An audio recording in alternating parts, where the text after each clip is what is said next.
Ever heard of PCOS? It's like your ovaries decided to throw a wild party, producing more male hormones than usual. And this can mess with your periods and make getting pregnant tricky. Together with 1 in 10 women, I have been diagnosed with PCOS. And today we're going to talk about it. I'm Jo Sarah, and welcome to the Umaversity podcast, empowering you with real talk, real education, and real stories from our experts and our tribe of women who've got your back. Yes. Our mission? Educating 1 billion women worldwide on their mental, body, and sexual wellness journey. Yeah. So join me, learn something new as we build our badass tribe. So what is PCOS? Polycystic ovary syndrome. It's a condition where your ovaries produce an abnormal amount of androgens, aka male hormones, like testosterone. It's normal for women to have testosterone, but too much? Nah. That's when problems like hair thinning, excessive hair growth, skin tags, acne, missing your periods, and having difficulty getting pregnant happen. PCOS affects 1 in 10 women and 1 in 5 women of reproductive age. A lot of times it goes undiagnosed and women often don't know they have it. So let's dive into PCOS. Well, there are 4 types of PCOS. The first one is insulin-resistant PCOS. That's the one I have, and it's where your body struggles to deal with insulin, which causes hormonal imbalances. The second one is inflammatory PCOS, which is linked to chronic inflammation in the body. Then you have post-pill PCOS, where you temporarily get PCOS symptoms after stopping birth control, like the pill. And lastly, we have adrenal PCOS, which is caused by an excess of adrenal androgens, male hormones. So what are the symptoms of PCOS? What do women deal with? There are so many symptoms. You have hirsutism, which is excess hair growth that you can have on your chin, on your face, on your back. You can also have hair thinning. I've seen it in a lot of women on these sides. I also have it in here that I feel like, okay, this is where the hair is thinning a little bit, and on top. And then you can also have skin tags, which can be under your armpits and on different areas of your body. You can also have a very dark coloration under your armpits on some parts, especially when you are a woman of color. You can also have acne and really oily skin. And probably most common of all, you can have irregular periods or even have no periods at all. And this can, of course, really mess up your plans getting pregnant. And besides all of these symptoms, you also have symptoms that affect your mental health. So a lot of women with PCOS often have anxiety, depression, are sleep deprived, have a lot of trouble falling asleep, energy levels that go up and down. It's a lot. And besides all of this, you can also experience emotional stress from having all of these symptoms. Damn, it's so tough. But it is manageable, and today I really want to share my story of how I manage my PCOS so that it can give you a bit of hope and some tips and some practical insight on how you can manage your PCOS. So first, let me dive into my personal story. Well, my first experience with PCOS was very confusing. From the first time that I got my period when I was 11 to all the way when I was 26, I got my period once a year, and for a long time I thought that was normal. I was just like, chill. Once a year, fine, I'm good, I'm lucky. And at 26, things changed. For a whole month, 24/7, I'm not kidding, I was horny AF. Dreaming about it, thinking about having sex, and just my whole body was just raging with hormones. I thought, okay, fine, this is good. But after that, it was followed by 2 weeks of hell where I was bleeding like crazy. I had so much pain. I was changing a tampon every 2 hours. And after this happened, you can imagine, I thought, it's time to go to the gynecologist. And believe it or not, this was my first time going to a gynecologist at 26 years old. But yeah, it was time because this was scary and it wasn't feeling right. So I went to the gynecologist and I spread my legs. I was super nervous. My first time, it's kind of weird. You don't know this person and you're just opening up your legs. And I was just waiting for her to finish the ultrasound and some other checks. And within 5 minutes, the gynecologist said, you have PCOS. And here's a flyer. And she prescribed me the birth control pill. No explanation, nothing. Just that. So I walked out of her office reading this flyer. And what I saw was so eye-opening and scary at the same time. I saw all of the symptoms that I've been having my whole life that I was also very ashamed of. Like, for instance, hair under my chin, and also hair thinning and missing periods. And it said that I was more prone to get diabetes and heart problems and so many more things, right? Also, when I read that PCOS can be genetic, which it can be, I called my mom and asked her, hey, do you have any of these symptoms? And my mom confirmed and said, yes, I do. What is it? And I said, this is PCOS. And I kind of got a little bit angry at first because I was like, why didn't you never talk to me about it? But then she said, I didn't know either. And women in my age at that time didn't go to the gynecologist and nobody got education about it. And so I couldn't really blame her for not knowing either. So PCOS can run in families, and the lack of education can be so frustrating. My sister, who's 31, literally found out a few months ago that she has PCOS too. So check out if you have any of these symptoms. First of all, go to a doctor, go to a gynecologist, get yourself checked out, but also see, hey, does my mom have it, or my sister, or my daughter? After this, for years, I stayed on the birth control pill, thinking, okay, this is what I have to do. To be honest, it was also very convenient because I was sexually exploring and just having your period whenever you want. For me, it was convenient. Until 2 years ago, where I decided I don't want to put any more hormones in my body. I want to see what my hormones are like myself, because I really wanted a natural hormonal life. And since stopping the birth control pill, my periods have become way more regular, consistent, especially in the last year or so. And I'm almost 35. I'm 34 right now.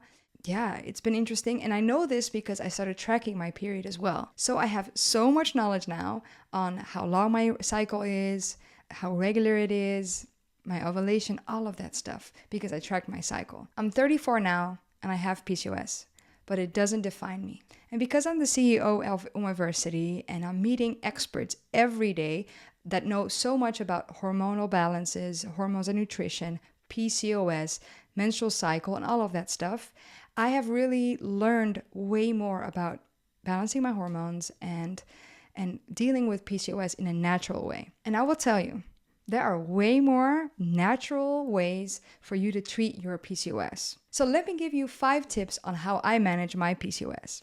A little bit of a disclaimer.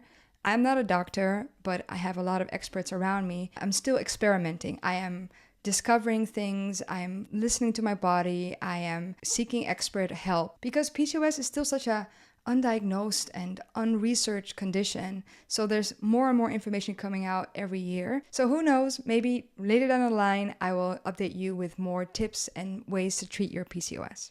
But first, let me dive into what I do right now to manage my PCOS. The first thing is to manage your nutrition.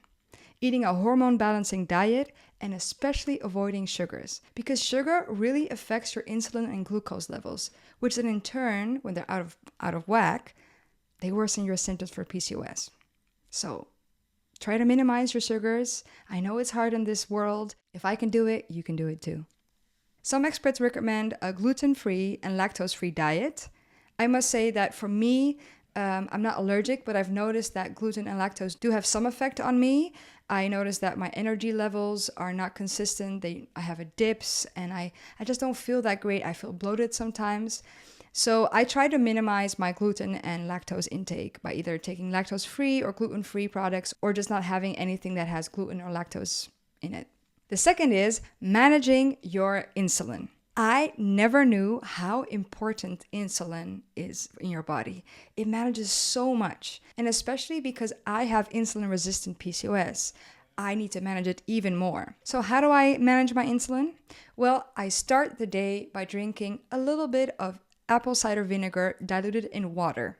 Because research shows that when you drink something vinegary 20 minutes before you eat, your glucose levels are already lower and they won't spike so much. Because we're trying to keep those glucose levels consistent and not have big ass spikes. After drinking the apple cider vinegar water drink, I always eat a savory breakfast where I have vegetables, proteins, and fat, and maybe a little bit of carbs. I eat them also in this order. So I always start eating my vegetables first, then my proteins, and then my fat. Because research shows that when you eat your vegetables first before the protein and fat, that your proteins and fat will actually get absorbed in a better way and your glucose levels won't spike up. I don't have those afternoon dips anymore, or those exhaustive moments, or just those crazy sugar cravings that I had before, because chocolate is literally my best friend and I could eat just a whole bag of M&Ms. And that's a very common symptom in women with PCOS. They do have those crazy sugar cravings. And if you do want to have sugar, according to research, it's better if you take your sugar after your meal as a dessert, or you drink some apple cider vinegar or some balsamico, something vinegary, 20 minutes before you take something sugary, because this will avoid your glucose levels going up like crazy. The third tip I have is tracking your cycle. Tracking your cycle is something actually that every woman should do. Every person with a vulva should do this because it gives you so much insight in what is actually happening in your body. And if there's some irregularities or if there's something that you really need to pay attention to, because even stress can affect your cycle, nutrition can affect your cycle, situations in life can affect your cycle. And it's so important that you know what's going on. And it's really tuning into your body. And because I've started tracking my cycle, I've seen the difference in how my body is becoming healthier when it comes to my hormones. And I think that's very valuable. There's a bunch of apps out there that can help you track your cycle, like Clue, like Flow, and a bunch more. And they can really give you an overview of when the different phases of your cycle occur, like your luteal phase, your menstrual phase, your follicular phase, and also your ovulation. So more on those phases another time. But yeah, tracking your cycle, it really brings more awareness to your body. And it's a bit of self-love and self-care that I have as well. The fourth tip that I have for you to manage your PCOS is to take natural supplements. The first supplement that I take is inositol. It's derived from vitamin B, and it's really been helpful to keep my androgen levels, my male hormones, and my insulin levels, and my glucose levels all in check. A lot of research and a lot of experts have said that this is the number one supplement that you should take when you have PCOS. I also take NAC, berberine, saw palmetto, vitamin D, and of course all of the multivitamins, zinc, magnesium, omega-3 fish oil, and lastly, milk thistle. And all of these supplements are all natural and really can help you manage your insulin levels, your fertility, and also your androgen levels. And besides that, I also drink green tea or spearmint tea every day because that also lowers the androgen levels and lowers the testosterone levels in your body. And the last tip I have for you, and it's such an important one, is exercising regularly. This is good for your overall health, of course, and this is something everybody should do, but especially when you have PCOS, because one of the biggest symptoms is that it's really hard to lose weight when you have PCOS. And it's often because of the insulin resistance and all of the symptoms and the hormonal imbalances that it's so hard to lose weight. And I found one of the best ways to keep my PCOS and my weight and my energy in check is to take a 20-minute walk every day. Listening to a podcast or listening to music or calling a friend, but just moving around. And especially when I've had something to eat that's sugary, I take a walk because then at least you can use that energy up and you feel better afterwards. And besides walking, I also like to do some yoga, some stretching, some Tai Chi in the morning, just to activate the whole body again and just to have the blood flow going. And when it comes to working out, I like to do dancing and Pilates and also bar classes. And these are all body weighted workouts. And when I really want to use real weights, I go to the gym, because all of that is super good for you when you have PCOS. Ooh, we have a question from the community. Let's hear it. I have PCOS, and I feel like all I do is exercise, and I'm not seeing any results. I also don't feel relaxed after doing cardio or working out. Do you have any tips on how I can exercise? I love this question. And as I mentioned before, it's really good to do weighted workouts. In this society, everybody is just pushing you to do cardio. But actually, when you have PCOS, it's good not to raise your heart levels too much because that also increases your cortisol levels. And when you have PCOS, your cortisol levels are through the roof already.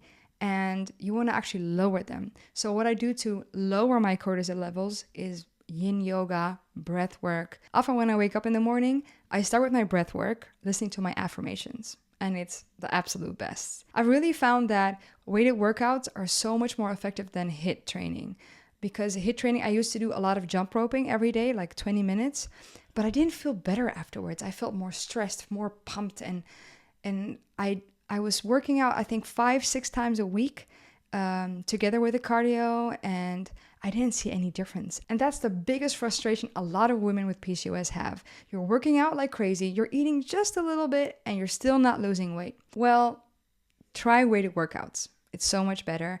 A bonus tip, make sure that you sleep on time, because the fatigue is real with PCOS. And when I'm really strict with my sleeping times, my hormones are so much more in balance. I feel better throughout the day. I have less anxiety, less depression.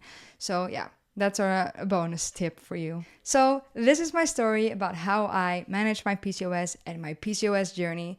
I really hope that it helped you and that it made you more aware about what PCOS is, the symptoms, and what you can do about it. If you have any of the symptoms that I mentioned today, please go see a doctor. If it turns out that you have PCOS, ask for natural ways to manage it. And if you want more tips and tricks on how to deal and manage your PCOS, join the Umaversity community.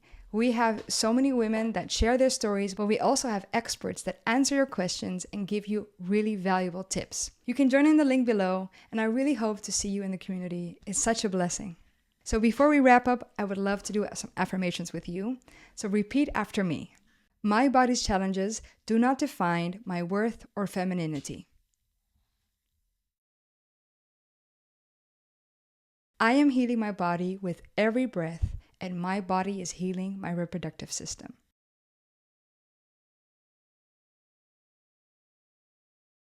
Your journey with PCOS is one of strength and resilience, and you are not alone. We're here together, and let's support each other. Until next time, Umas!